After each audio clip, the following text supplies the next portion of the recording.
Good afternoon, everyone. I'm delighted to be able to uh, welcome you and to share with you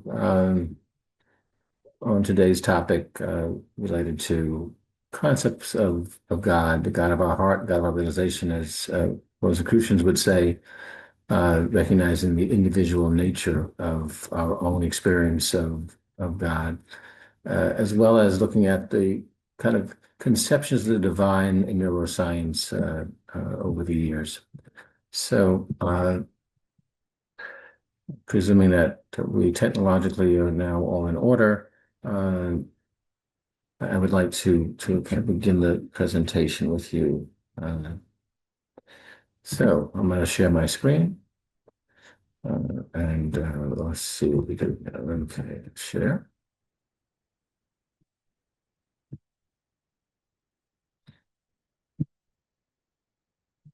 And I think we got it. So,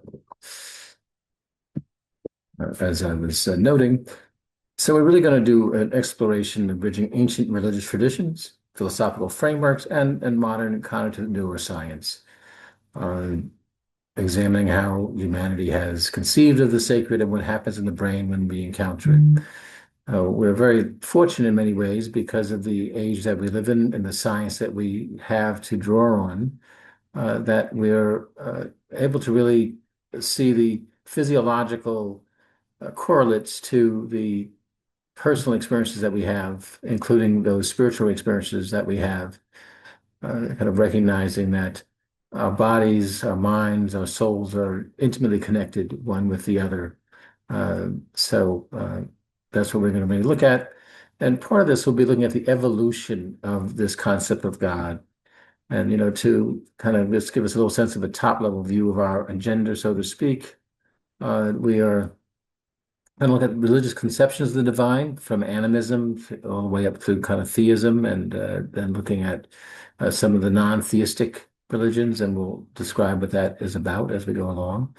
We will also talk about from what is generally viewed as a more philosophical approach to spirituality and religion, which is touching pantheism and panpsychism, and panpsychism really is a really relatively new term used broadly, where it's most commonly used is really in the scientific community, not broadly embraced by the scientific community, but it is kind of a bridge between the general religiosity of most of the population and science, which includes neuroscience among those sciences.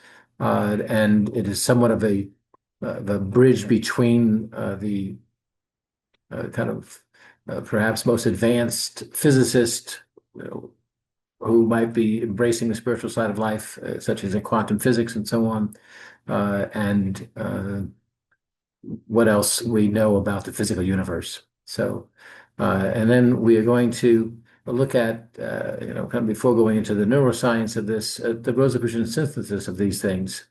And in many ways, I think what you'll find through this presentation, and some of you may on the call may be more familiar with Rosicrucian views than others, I don't know.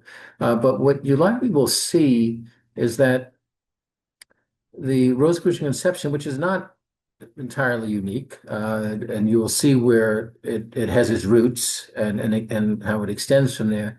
But it also, which I find quite fascinating, is that it resolves many of the uh, kind of problems, intellectual problems, otherwise, and kind of theoretical, logical problems that one sees during this evolution of religious thinking and thinking of the divine. And we're going to see some of those problems, and then I think you come to see there's a resolution in some of the other ways of thinking about it than perhaps most of us have been traditionally taught in our own personal religious experiences. And that's kind of really related to what is said here, looking at the implication and the synthesis of these things. So let's kind of go into it. We're going to begin with animism. And animism is generally considered to be the root of religious traditions or religious practices. Before people got into great conjectures about many kind of facets of how many heavens there might be or hells or whatever else, humanity apparently began with animism. And animism is kind of straightforward. And you see elements of it still in religions around the world, where it is viewed that the physical forces, the physical things that we see in the world, all are independent beings, so to speak, and one interacts with those beings. Uh, so, as noted here, that the world itself is spiritually alive. Every river, tree, animal, and stone may carry its own animating spirit, right? Rather than a distant deity, all of these things here are surround us in our everyday life. So, in that way, the universe is not so sort of inert matter that physical science would say, but from this view, a web of conscious spiritual presences, right? Each with their own agency and significance. So, I think we've likely all seen some portrayal of this where individuals, whether it be fictionalized or otherwise, feel okay.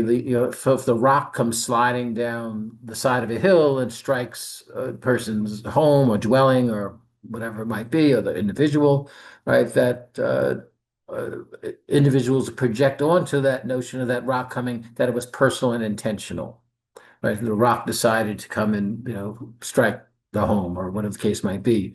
So this notion of all of these forces, which now, for the last several hundred years, we would be able to normally explain to the satisfaction of most people, as well as being able to apply that the knowledge that relates to these explanations, that they're physical forces that when they converge or they reach certain thresholds, that certain things happen. So, the rock is dislodged basically by the erosion of the soil below it or the recent rain that kind of, made for less friction and the winds came and therefore the rock, the forces of friction were not as great as the force of the wind as well as the weight of the rock kind of heading toward a lower elevation, and therefore the rock rolls down the hill, as compared to the rock intentionally roll down the hill to strike one's home. So, a lot of these things that generally were ascribed to,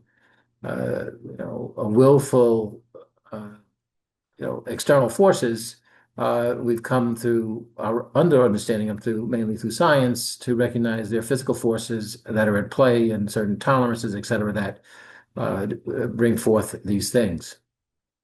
So, in this way, as is noted here, that from an animistic point of view, you don't have to go to a temple or a church or some special place to encounter these kind of spiritual entities. They are all about us in our physical world. So, what you also see with animism is very often, and we'll see this also as we look at other approaches to the divine that humans have kind of formulated and concentrated on, is very much uh, attributing to these forces uh, human characteristics.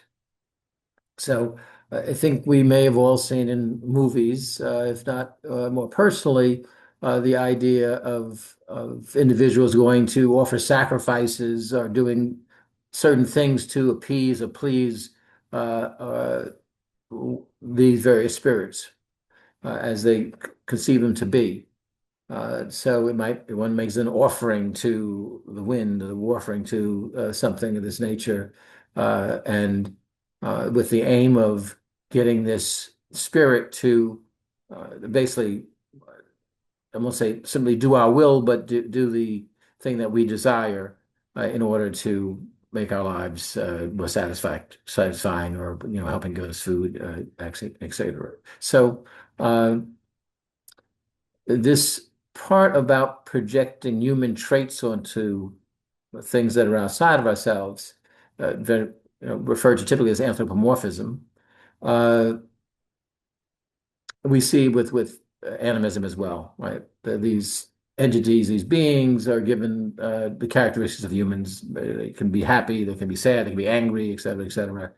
And the volcano is expressing its anger and therefore releases its fury on folks. So people will go to look at how to appease that. So if we kind of look at this idea, and I would just say as we go through looking at these different religious traditions, what we're going to see very strongly is this anthropomorphic kind of view, as well as along with that is different ways of addressing what are considered to be very kind of anthropomorphic kind of ideas of God.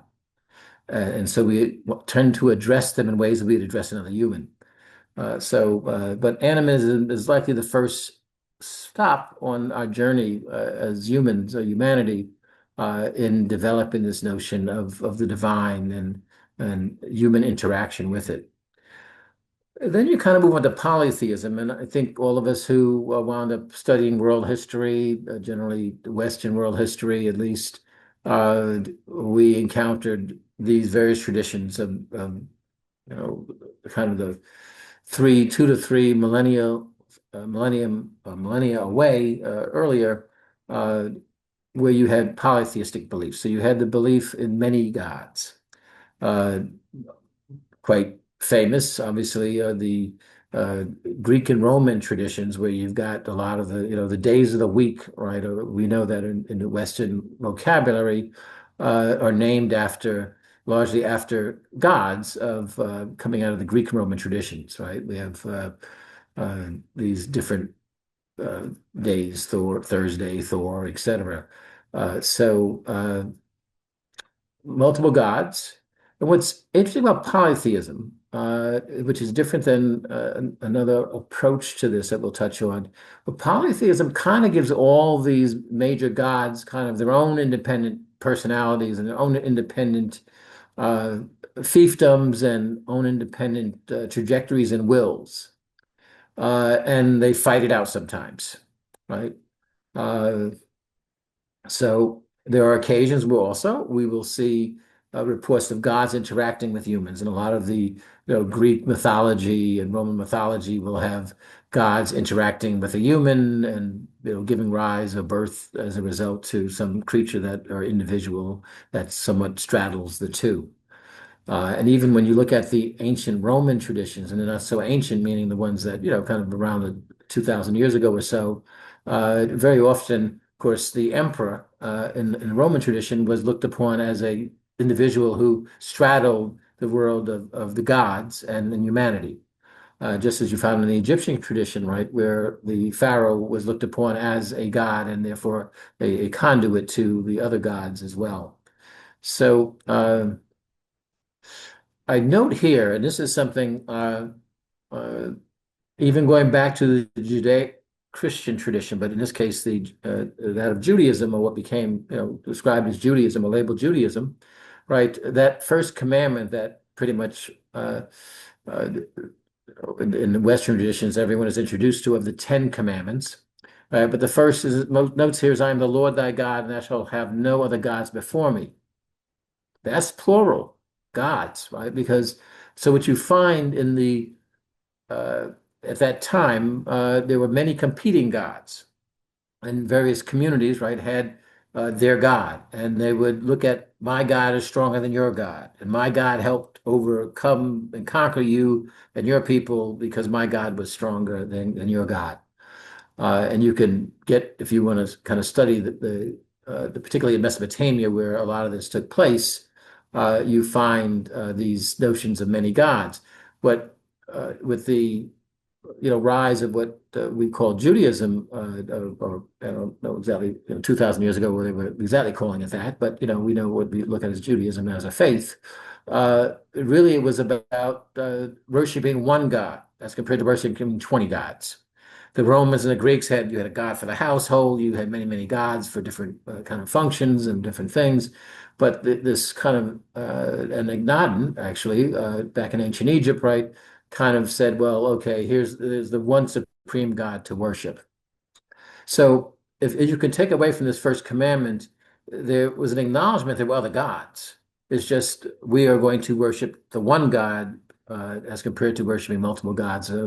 And you see references to that even in Genesis and the use of the term Elohim, and plural use of God, the word God. But at these times, there were generally the worship of many gods was common, and what the Jewish people, looked upon as Yahweh and was going to be the sole God that they worshipped.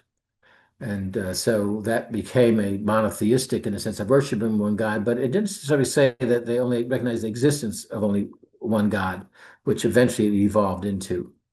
But if you look at, early biblical things where you have these things about one God, supporting one's community versus other gods, kind of being conquered as a result. So you have polytheism again, many gods, but different responsibilities, being worshipped with depending on the season or the thing that one was trying to bring about. But that eventually gave rise to something or another fashion. This is this henotheism. So henotheism is a relatively let's call it an uncommon word. I think when people think about religion, but henotheism is kind of a is somewhere between uh, polytheism and monotheism. It's kind of a little bit of uh, a hybrid of sorts. And what is uh, distinctive about it is looks at there's a supreme God, right, while not denying the existence or significance of other divine beings, right? So it doesn't have the exclusivity of monotheism. There's only one God, nor the parody of polytheism where they're all on their own. Everybody's duking it out. With henotheism, there is like, and so in Hinduism, which we all kind of know and recognize lightly as the worship of many gods, but there is a ultimate higher figure, which is Brahman, right? So that would be considered where you get henotheism and in the Uber religion as well. While there are many deities, but there is one that is the highest and kind of supreme. So this henotheism we see about us is that's the label for when we see these structures of many gods, but one supreme God. But that will take us to monotheism, right? And so monotheism is belief in one and only one God. So the defining theological commitment to say of the three major Abrahamic faiths, right, which is Judaism, Christianity, Islam. Though they share this conviction, they differ profoundly in how they understand the nature, name, and relationship to that single divine being, right? So you have Judaism where you had Yahweh, the kind of principal God. This was the God of Abraham, Isaac, and Jacob, as it's noted here, indivisible and without form. So Jewish theology is strictly Unitarian, explicitly rejecting any notion of divine plurality. So that's very important of sorts to think about because there's actually a lot of similarity between Judaism and Islam in this vein. And actually, uh, even the early forms of Christianity, and I mean in the first kind of 100 to 200 years, and there were many Christianities kind of developing simultaneously, kind of in different parts of the world, not greatly geographically spread out, but significantly for those days and times. Uh, so you have this again, one kind of ineffable, transcendent God. Then in Islam, obviously, you have Allah, absolute, eternal, incomparable, uh, divine unity, right? And I won't try my exactly pronunciation Arabic of Tawhid, but that's perhaps how it was pronounced. Pardon me for those who know better. Uh, so it's a central theological principle, and I think all of us who, just from if we weren't brought up in Muslim tradition or Islamic faith, over the last 20 or 30 years, we've got to hear much more about it. We see, major nations of the world that Muslim and Islamic faith is the predominant faith. So we've kind of learned about it. We know the emphasis on Allah, right? There's no God, there's only one God, no other God but Allah, etc. And the Prophet, Muhammad being his messenger. So this notion, and uh, you kind of would find that in part because Islam came about, I guess about I think six or seven, eight, let's say the seventh or eighth century, the Common Era, uh, that in some ways it was somewhat of a reaction where you could find if you compare it as a reaction to Christianity, which kind of obviously formed out of the Jewish tradition. And so we think of Christianity affirming one God. But what's really interesting, if you study early Christian church history. And there's just a voluminous amount of writings from the time. I mean, just enormous amounts, as well as the scholarship and the documenting of all the councils that were convened to try and sort out what became the Christian faith and eventually the Catholic faith and the Eastern Orthodox and so on. Let's say the Christian faith. One of the quite large debates in the early Christian church, and is still by some in other faiths, looking to say, well, gee, the Trinity doesn't seem quite perfectly monotheistic when you got a Trinity, right? And sort of, there are rebuttals for that in the Christian community, but this notion of as is noted here in Islam, the idea that any attribution of partners to God is considered the gravest sin. So this notion of you say that this emphasis in Islam, there's only Allah, right? Very strongly emphasized. It's likely maybe the first thing that steps forward about that faith to the non-adherent. And so this contrast with the idea of the Trinity is a very divergent point between the two faiths. You would find, though, some will look at the veneration of saints in Christianity as being, again, a point of dispute, both with Judaism and Islam, when you have these saints, though. There's a Christian response to that uh, argument, which one can research as well. And so there's a Christian response to it, though. But anyway, these are areas, though they're all monotheistic in essence, where there are some, like with many of these things, there are nuances that then wind up kind of separating folks. So we're going to come into now next theism. So monotheism, polytheism, theism, right? So and this is likely really kind of central to most of the kind of Western traditions of faith. And theism refers specifically to the belief in a personal God, a divine being who possesses human-like attributes, emotion, intention, relational capacity, basically has friends and enemies, and moral concern. Right?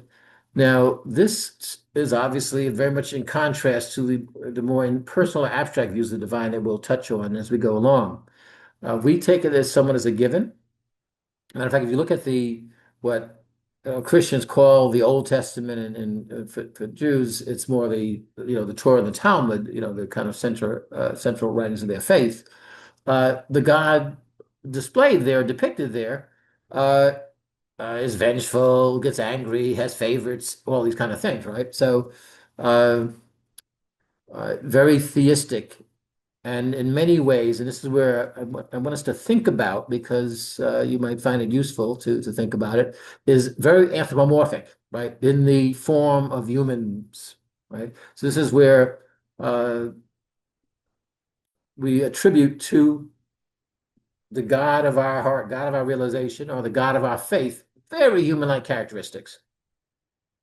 So if you kind of look at a God that is loving and caring, but also vengeful and gets angry and all these other kind of things, it sounds very much like your average relative, right?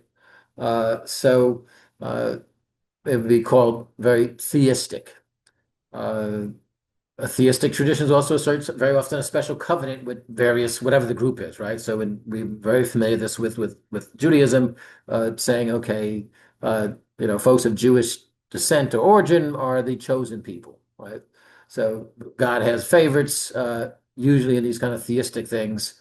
You find in Christianity where a lot of Christians view only way God's going to do anything good with you is if you kind of become a member of our faith, right? So if you don't become a member of our faith, you could have a very unhappy ending, let's say, or eternal kind of damnation, even depending on how extreme the view is. So there are these chosen people. Uh, what is interesting is that uh, polytheistic traditions are much more open to uh, other religious kind of practices, because obviously within a polytheistic tradition, there's lots of different practices, worshiping different quote unquote gods. So generally, the monotheistic traditions are the ones that say it's my way or you're dead. You know, if you don't become, it's if you're an infidel in Islam, perhaps, you're outside of, the promised, heavens. If you're not a Christian, you don't believe in certain parts of the Christian creed. Again, you have no your eternal life, or after this life is either damnation or something, not very pleasant. So, but this kind of where it really does show up here was quoted by a philosopher from the 18th century, from the 19th century, German philosopher, uh, who basically said God was created in the image of humankind or mankind. And while he was saying it more from, I mean, it looks to me like an atheistic point of view, I think, as people who obviously, if you're interested in mysticism, we're not doubting the existence of a greater intelligence that has brought the world into being and our own consciousness into being.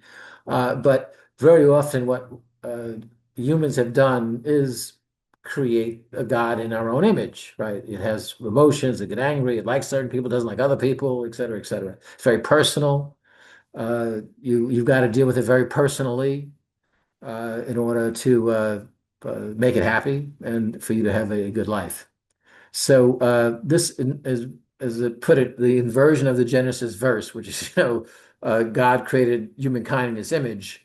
This inversion of it really does kind of look at our conception, though, even putting the idea of atheism aside, but is our conception of God so personal that it's basically a human projection and unlike the actual nature of it, of what we call God or experience as God. So both Judaism and Christianity exemplify this kind of monotheistic theism, uh, with combining exclusive divine allegiance with deeply relational theology, which is I like some people, I don't like other people, etc.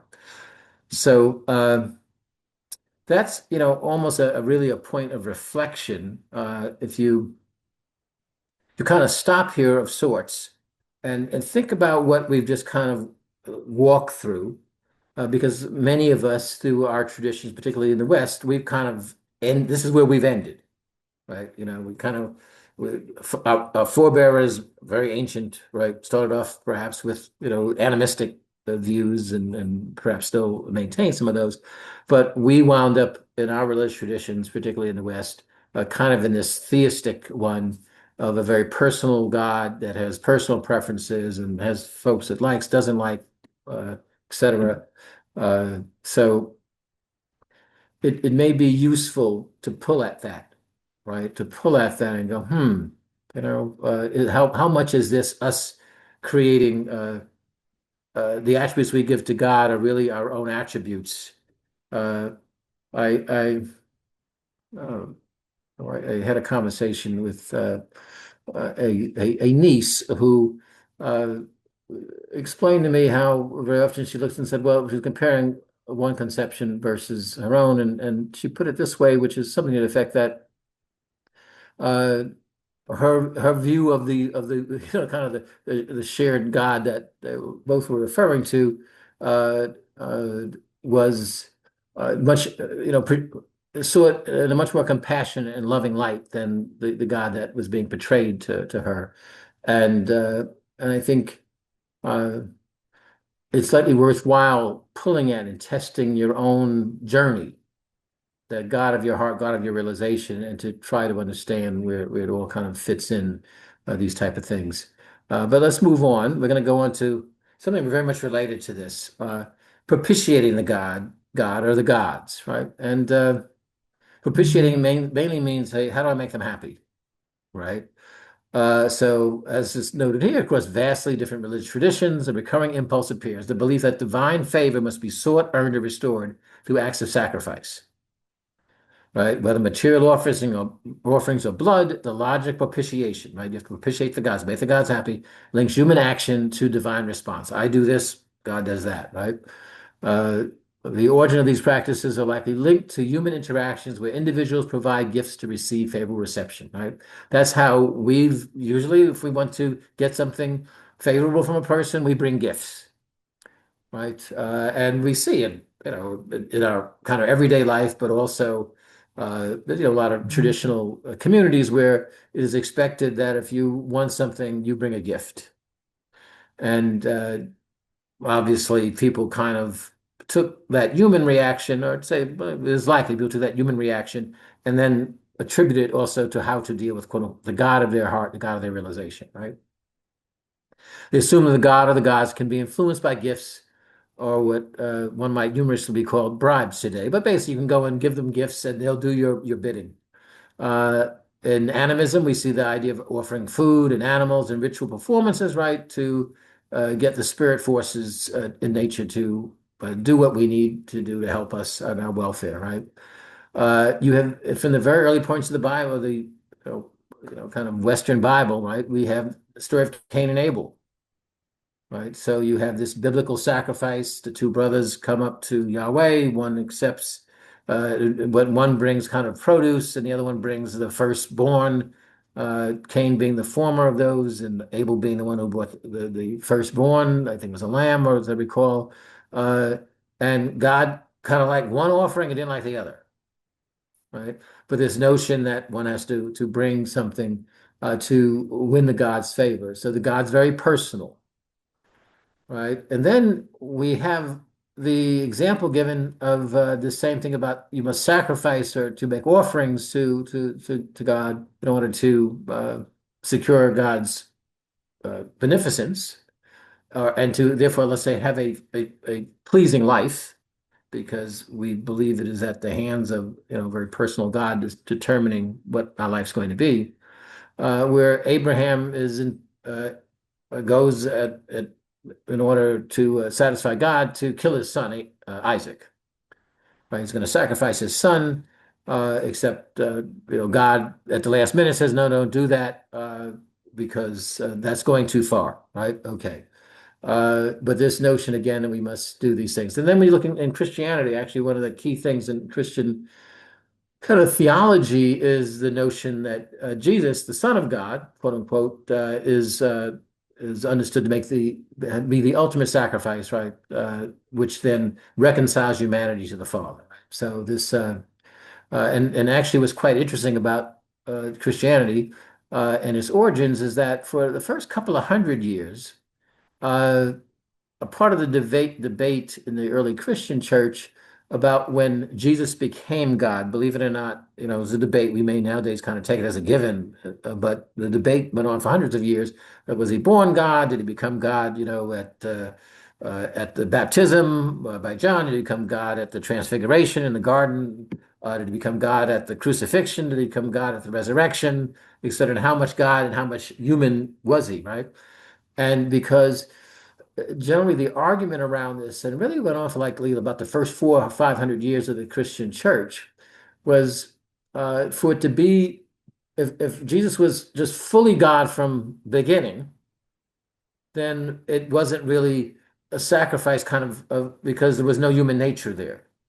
So then the question is how human and how divine, and because to make the sacrifice worthy is God having become a human and therefore suffered, right, as a human. And so really very extensive arguments, debates, including at, various councils over the first few hundred years of the church, debating this. So this notion again of sacrifice, right? Jesus paid it all, et cetera, through the blood and the blood sacrifice. So this notion that you must please the gods. Uh, and that's something to reflect on because the what pleases the gods in these theories to some degree is somewhat arbitrary, right? So, what Cain brought the produce, Abel brought something better, more precious. Okay, Cain, you're out, Abel, you're in. Uh, but what's the right thing? Because again, it's very kind of personal, and the God as portrayed is very personal. Uh, in this case, Jesus and Christianity being this kind of ultimate sacrifice, which then in theory reconciled humanity to the Father, I guess based on the idea of original sin in the Garden of Eden, etc. So, but this propitiating the gods is across it from the very beginning of animism right on up to kind of everyday kind of conceptions of this. So we also kind of looked at Native American spirituality. And as we all know, there are literally hundreds, if not a few thousand Native American tribes, actually, if you go back before, the events of the, European colonization of the Americas. Uh, and so there was a wide range of how they looked at God. But it kind of boils down into a few kind of major things that you find as themes across it. So one, and I think we likely most of us know this, even if we weren't brought up in that tradition, that the natural world is looked upon as a kind of a sacred place. And it's the land, the sky, the water, the creatures, all these things being spiritual beings in their own right. And what's very interesting, where you have in the Western tradition that came out of the Judeo-Christian background with the notion of conquering nature, right? You shall conquer the earth, right? You shall, lord over it, etc., right? So you conquer nature, whereas you find in the indigenous traditions, it was living in harmony with nature. So a very different kind of approach. We're part of nature as compared to we're separate from nature, and have the privilege, right, et cetera, to quote unquote conquer nature to serve our purposes as we see fit. Uh, Also, in the what you find as a common theme among the various Native American traditions is harmony with nature and with living things versus doctrine. So we have obviously in the Western Judeo-Christian traditions, and we find also in Islam as well, a lot of rules that you must follow, and you can't do this, can't eat that, can't do this when, you must do this, et cetera, et cetera. Very rules based. And whereas theirs is much more relationship based, how one kind of lives in relationship to the other elements of creation, nature, your family, et cetera, et cetera.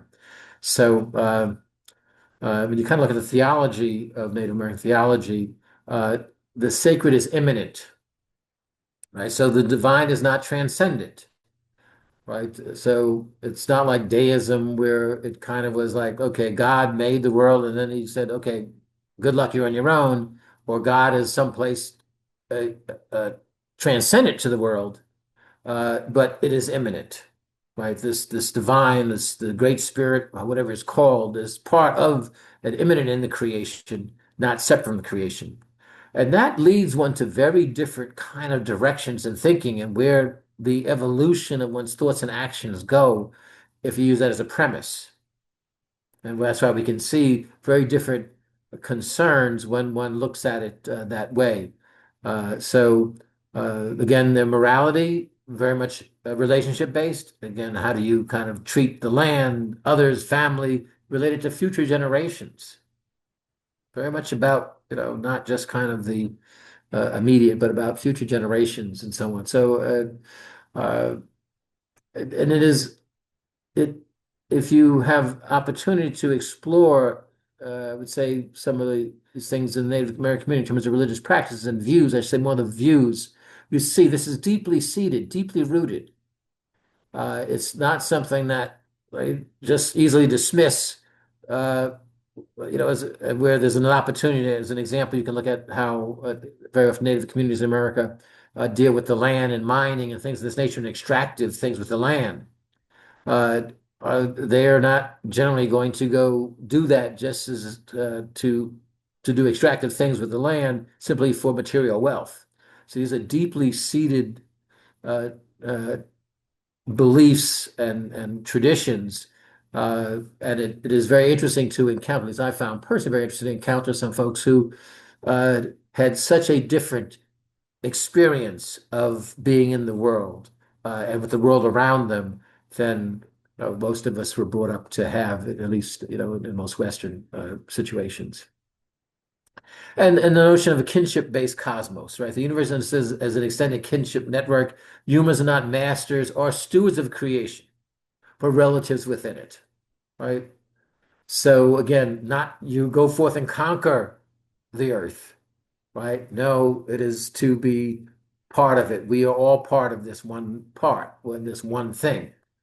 Uh, Obviously, and when you look at very often when people have certain mystical experiences, very often they sense that oneness and that all this stuff around them is living, right? It's all living and imbued with the same immanent spirit, right? Uh, so the uh, the Acts of the Apostle, the writer Luke makes reference to God being that in which we live, move, and have our being. Right, so it's not separated from us. And then, if you look at it from a native point of view, indigenous point of view, we live in the midst of its expression. So quite rich in many ways, and can alter our kind of function in the world and how we approach the world. So we're going to shift gears a little bit here, looking at Taoism or Taoism, but believe it or not, for no matter how it's spelled, it's typically pronounced Taoism. But I'll try to do my best to just use one way or the other. So looking at Taoism and Buddhism, uh, both of them talk about ultimate reality. Neither centers on a creator God in the Western sense. And they both describe something that says here more like ultimate reality, truth of the nature of existence itself. So if we kind of look at Taoism, I think we've kind of many of us been acquainted with this over, last 30, 40 years, 50 years, kind of we've heard more about it. So the divine is the Tao or the Tao, and that is uh, so you go with the Tao. So the source of everything, the process by which everything unfolds, the natural order of the universe, right? The ultimate reality beyond language. And what's interesting here, and would like to touch on this, the spiritual goal is not worship, it is alignment. If you look at Western traditions, right, it is, worship is a very important part of it, right? Uh, it is interesting that, and we look at that, and again, that may come very much out of human anthropomorphic kind of projections. Uh, this notion of how important that is. But in Taoism, you will find the goal is not worship, it is alignment, right? So uh, quite the the Star Wars kind of notion, go with the Force, right? So you kind of go with the Tao. And it's interesting because when you look at even in Islam, the notion of surrender, or in Christianity, not my will, but thy will, right? You kind of, in that case, you're going with the Tao. Right.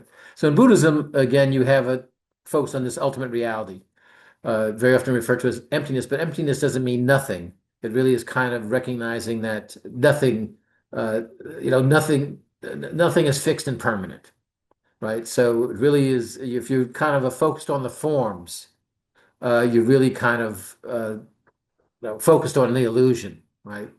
There is no creator God in Buddhism. Nirvana is simply this end of suffering. It's not like heaven, but it's the end of the cycle of rebirth and liberation from illusion. And as I guess the Buddha would be described as awakening to reality. So they both, Taoism, the divine equals the Tao.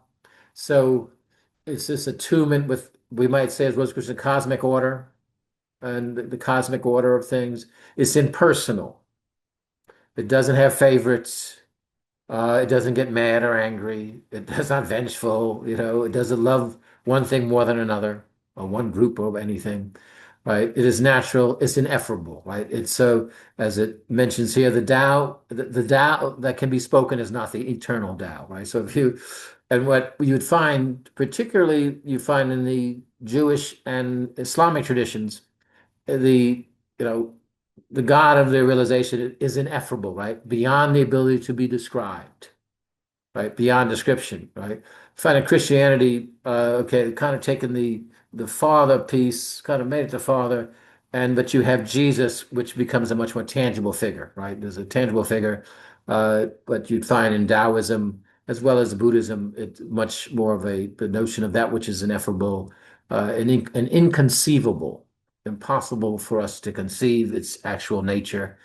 And in reflecting on these things as an example, uh, as an exercise, what on occasion has been inspiring to me is thinking about the 1 to 2 trillion galaxies that exist and the 100 billion or more stars in each galaxy and trying to think about what brought that into existence.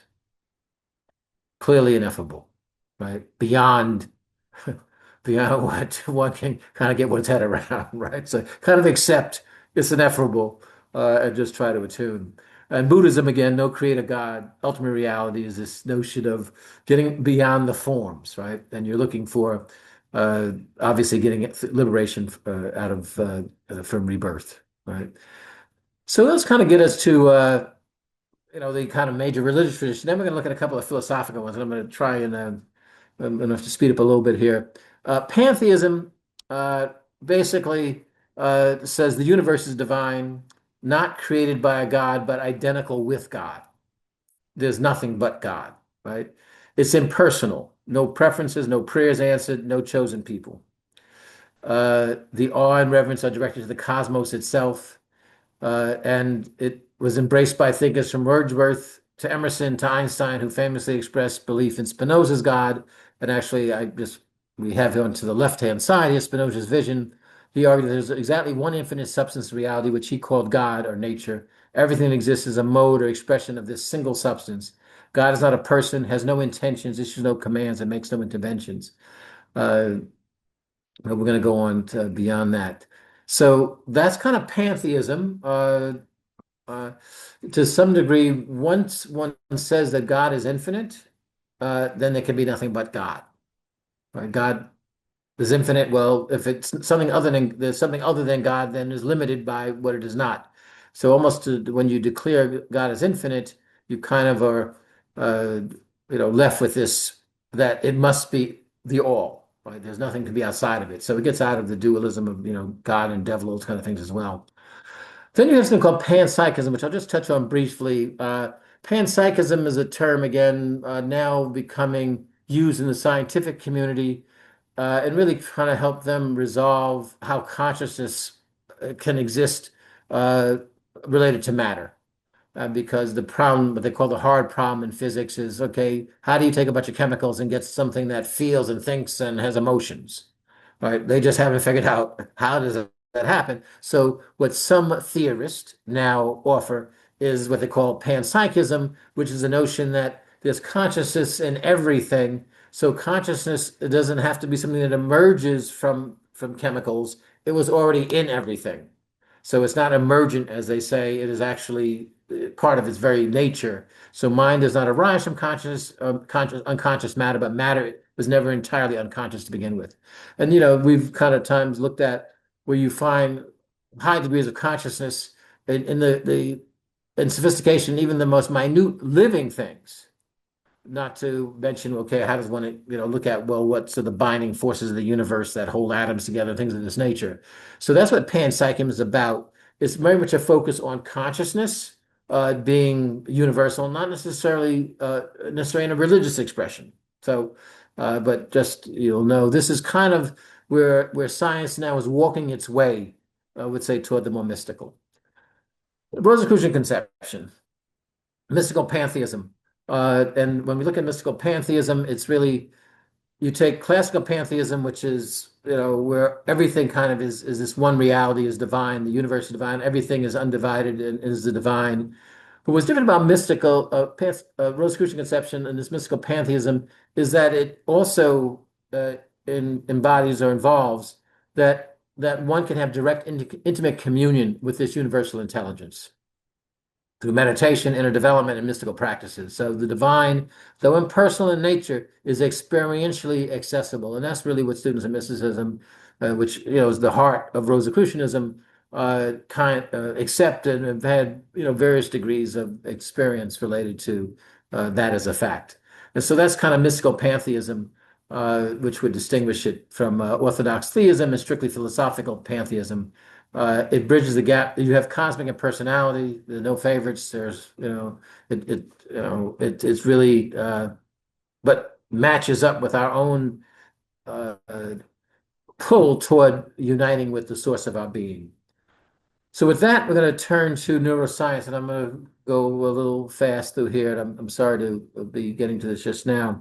So if we look at this, there's a kind of a variety of ways that they've now come to look at seeing how spirituality and neuroscience, they call it neurotheology now, but neuroscience being the principal tool for it, uh, relates to spiritual experiences. So one is that they use a variety of imaging tools. There's the electrical activity in the brain through an EEG. There's the blood flow through what they call functional MRIs, the magnetic resonance, something I forgot the eye.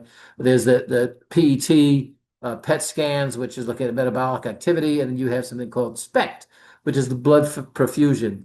And the blood perfusion one is actually the SPECT tool is a later tool, and basically they kind of now we're able to demonstrate the activity in our brains uh, uh, as we have spiritual experiences and how spiritual experience affects the brain and how we ourselves can cultivate those experiences and change the shape and functioning of our brains, right?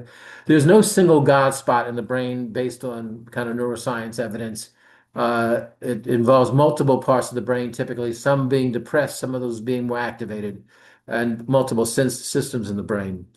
Uh, so I want to look at a couple of studies very quickly. And so one of them is this Islamic prayer study.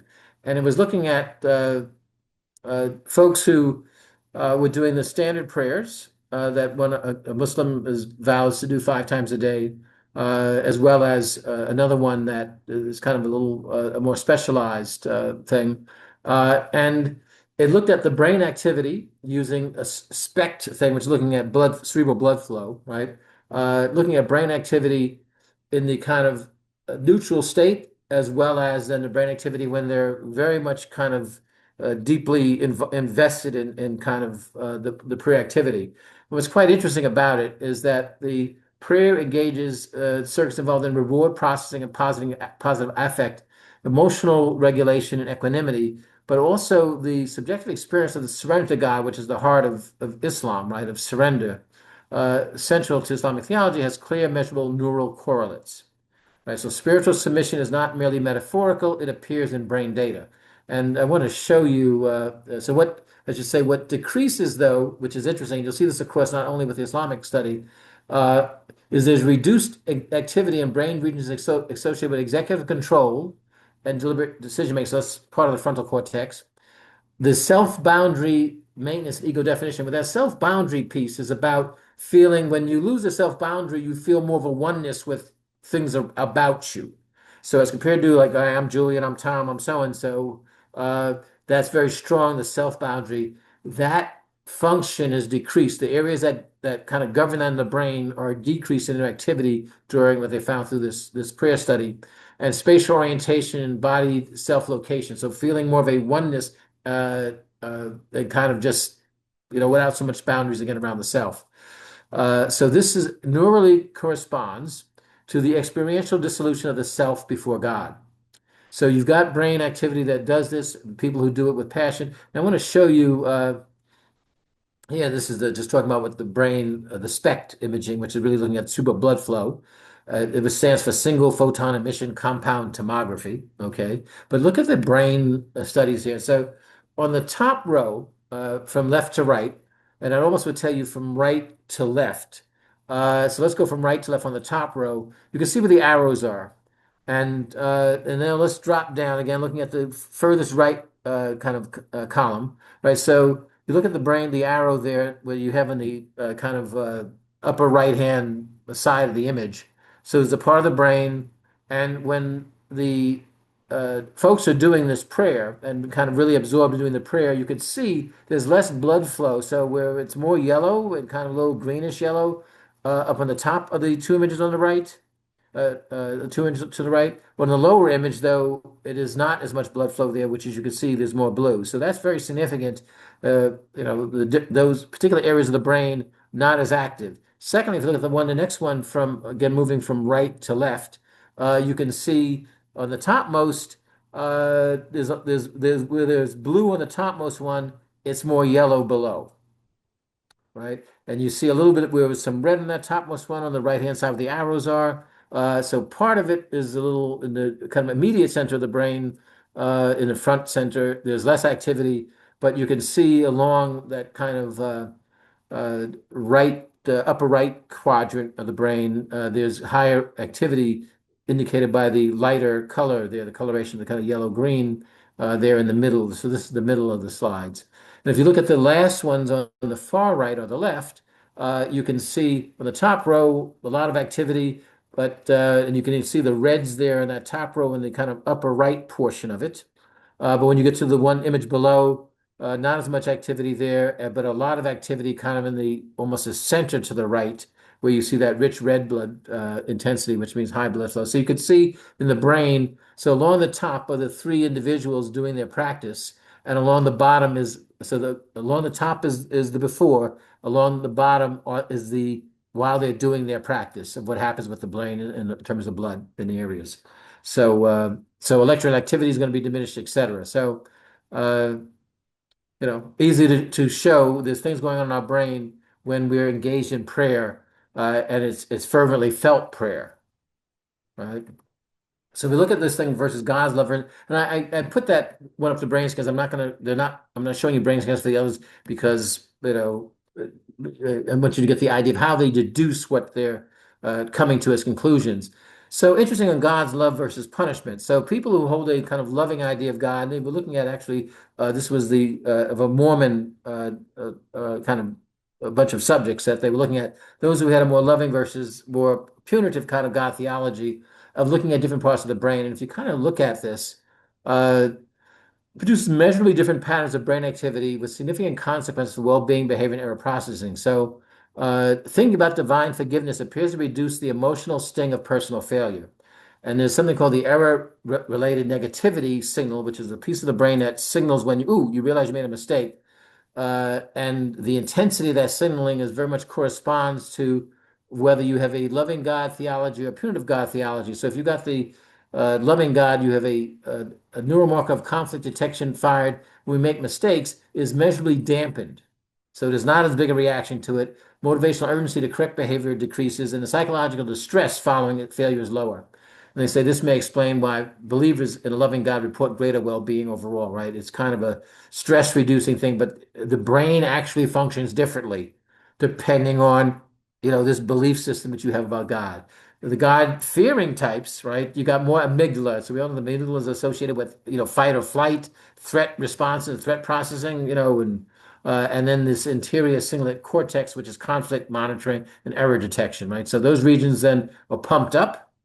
And so very different brain activity depending on how you conceive of God. And there's even, there's really deeper stuff than what these studies show. This one here, by the way, is about speaking in tongues. The official name or formal name is Glossolalia. I've got to say, I never knew the official name until studying this here. Speaking in tongues, right? Well, actually, there's brain phenomena. They managed to get some people who were pretty good at doing it and getting it going, and they managed to kind of, put some monitoring devices on them.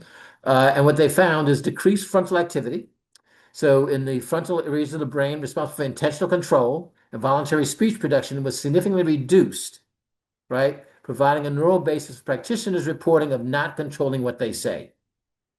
So that's true. That's what's happening, right? Because those parts of the brain are not active as active. And so this thing I'm saying they're not controlling what they say corresponds well to what they see in brain function.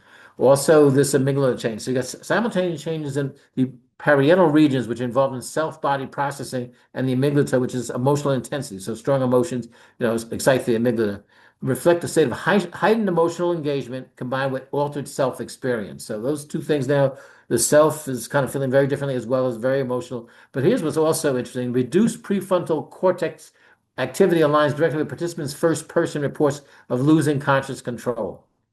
So you've got reduced we're looking at those other slides with the kind of on the right-hand side of the brain there, those images, where we have this prefrontal cortex. That speaking in tongues aligns directly with reduced activity there, which gives people a first-person reports of losing conscious control of their what's going on with them. So quite interesting for something as fairly unusual or different. I'm saying unusual, but different as speaking in tongues. Meditation and brain changes. There's a lot of research been on this, and likely most of us have seen some of this, right? But it's very much dose dependent. The more people are meditators, the bigger the effects upon the brain. The patterns, the styles do affect the type of meditation one does affect different aspects of the brain. So the very focused attention versus kind of open awareness kind of produce different neural configurations, both of them kind of being important, which you find in advanced meditators gamma wave production, which generally wasn't talked about much. Usually you're talking about alpha, delta, beta, theta, but actually gamma waves, which are actually faster, they've only recently been able to track these because they're not nearly as strong a signal. And really only in about the last 20 years that they've begun really developing tools to be able to distinguish them from muscular activity and electrical signaling. And they find advanced practitioners generating a lot of gamma wave activity.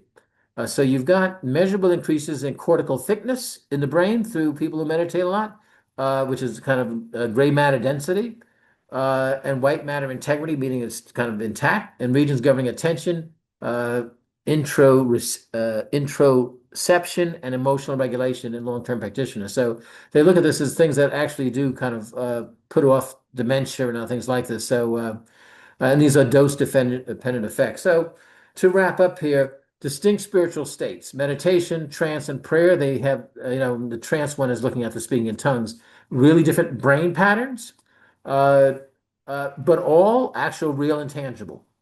So it's not things that we're just kind of making up. It is really related to biology as well that's taking place. And what the meditation thing has shown as is how our minds can change our brains because as they mentioned in the meditation studies, you've got very distinctive dosage effects, meaning the more they meditated, the greater the changes they found in their brains.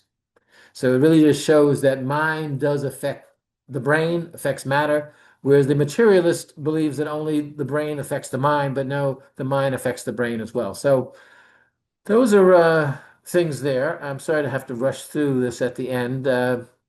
We'll try to make sure we can post up on the website, references if you want to get, in terms of research papers also on these fields. So anyway, thank you for your time. Sorry to run over. God bless. All good. Peace profound.